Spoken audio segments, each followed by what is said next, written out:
We suffer. You children have studied. Me, I'm not studying. I'm at home suffering. Now go to hospital. Go to hospital. Well, I come in here, and unfortunately, I saw something. Wait! Matuka! Come and help your husband.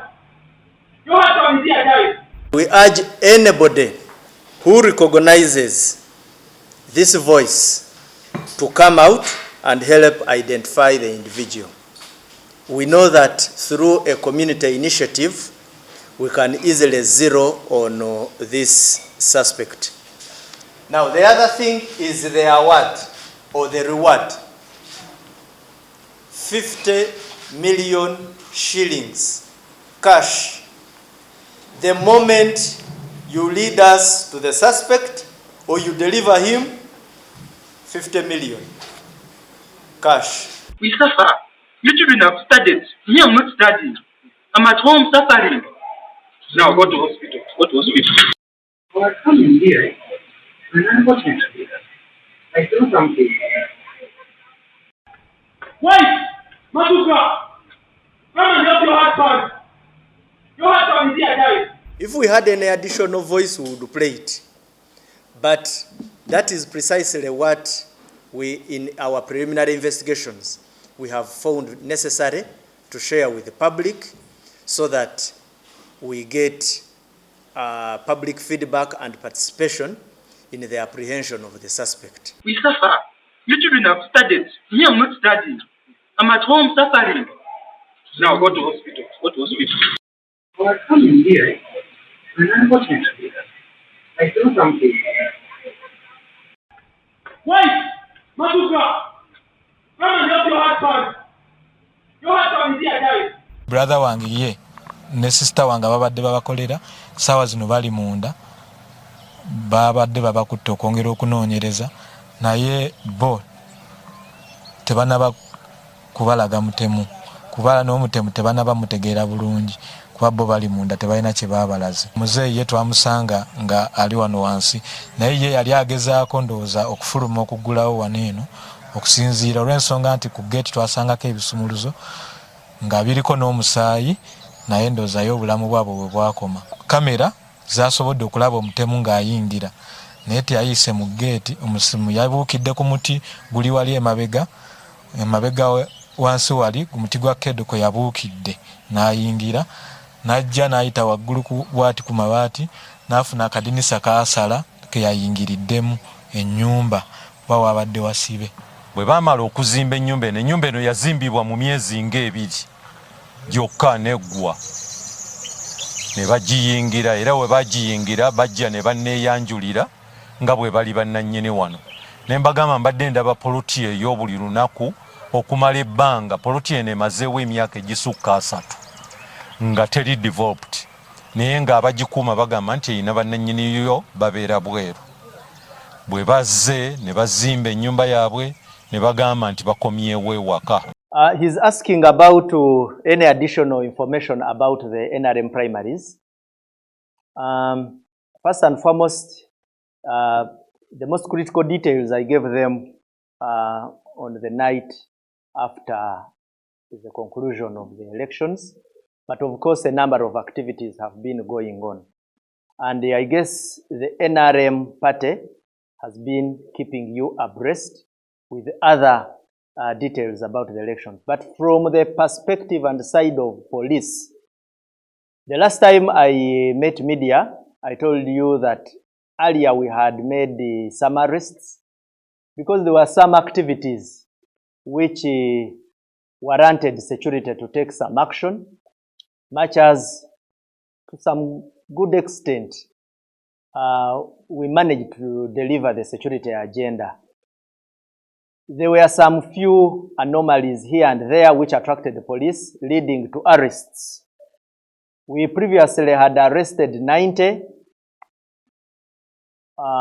Currently, as I speak, we have around 180 suspects so far we have arrested in respect to various offenses that were associated with this election period. Maybe also what I would like to notify you of is that we also will be interesting ourselves, where NRM comes in as a party and provides us with the suspects in respect to election malpractice. There were allegations which were made against some individuals who engaged in a number of malpractices. We shall not hesitate to have them investigated and prosecuted. Mkulu omukwano gwaffe abuuziza ku updates ku kalulu ka NRM. Akalulu nali nabawa briefing ku Lwokuna nembagamba nti security twagezaako kyonna ekisoboka okulaba nti tukakuuma era twaregistering a very high level of success. Mukuume eddembe okwo mwalimu obumulumulu wano na wali, era waliwo abagezaako okutyoboola oba okumenya amateeka agaali gakwatagana n'okulonda okwo oba n'ebiragiro ebyali biteereddwawo. Nga luli bwe naba briefing nga twali twakakwatayo 9 naye we twogerera twakakwatayo abantu 108 abakayita mu mikono gyaffe oba kye twaliyise arrests.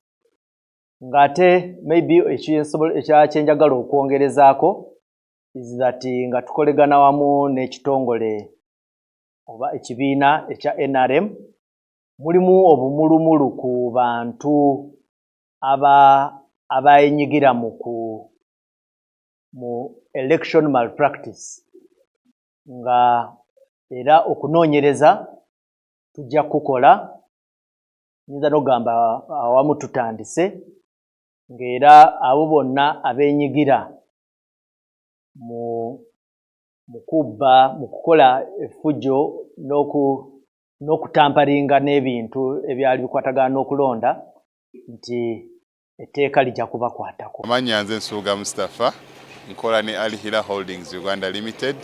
Tuli bakozi ba biodigester wamu n'okuzimba okw'enjawulo. So olwaleero tuli wano eno nga tuli nkola biodigester.